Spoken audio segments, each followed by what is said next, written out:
We're here with Bill Sutherland from Growing Edge Technologies based in Canada, and today he's going to talk to us about the introduction of his 5-part nutrient, the Aroma Formula, to the UK market.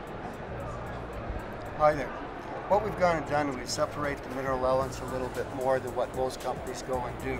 We have two for vegetation, VA and VB. We have a microbase. We have two for flowering, an FA and FB.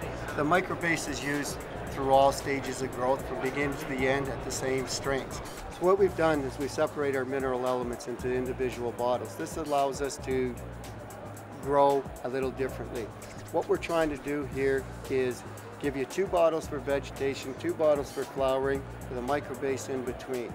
Now what ends up happening, you start off the vegetation with 24 mils per 10 liters of water, and use 40 mils of your microbase for the same 10 liters of water. Every 4 days you're going to change the strength of your nutrient solution. You're going to increase your milliliter strength by 2 mils every 4 days. And you can keep on building, and you can keep building this up. Always use your 40 mils per 10 liters of water of your MB. At a certain point, you're going to build the plants up to a certain pressure in the root zone. And that's what we're trying to do, is build a fertilizer pressure of nutrients to the plants. Once we get ready for flowering, we're going to level off at, say, 30 mils here. You, the gardener, will have to make the decision when it's time to flower. I can't for you. So we've leveled off at 30 mils here. We're going to start you off in flowering at 32 mils for your 10 liters of water. Again, using your 40 mils always of your microbase. Now, you're going to keep on applying. You're going to increase the milliliter strength of your nutrients to your plants by 2 mils every 4 days.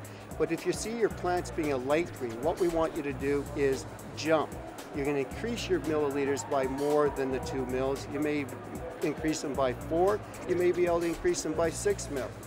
Allow the plant to catch up. See what it's doing. Watch the color of the leaves.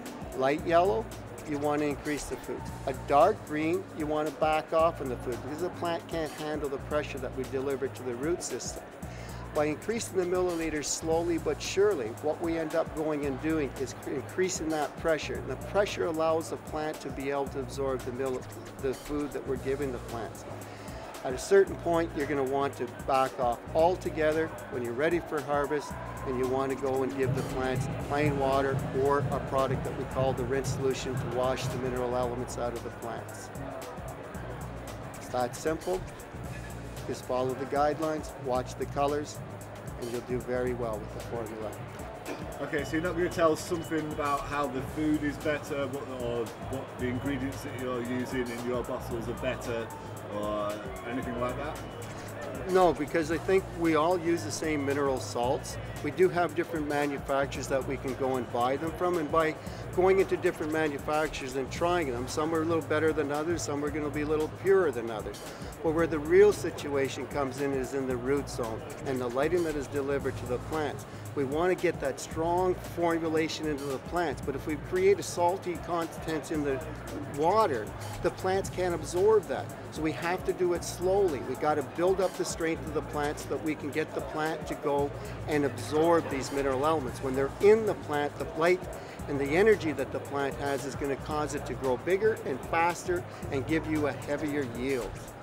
No matter what crops you're on, it all works. And if by chance that you have a plant that's a low feeder, you've already built it up to a certain level, so you know where that plant is. You've got a plant that's a heavy feeder, you can bring that even up higher to give the plants the nutrients that they want. Not everybody wants to go and eat steak every day. People want to eat steak one day, they might want something a little lighter on their stomach the following day. And a plant is not that much different. And one of the greatest things you got to think about is a plant needs the same nutrients that we do, but they absorb them in a different manner. And if we need the nitrogens, the phosphorus, the potash, the calcium that the plants give us, and only the plant can take it out of the ground, out of the raw elements, and put it into a product that we can live off. We start eating dirt, we're not going to go nowhere, we're going to die. But a plant can take the mineral elements out of there, turn it into foods that we can eat. So the plants are very similar to what we are. We just have to look at them a little different in how they go and absorb their minerals. Getting the minerals into them, that's what counts.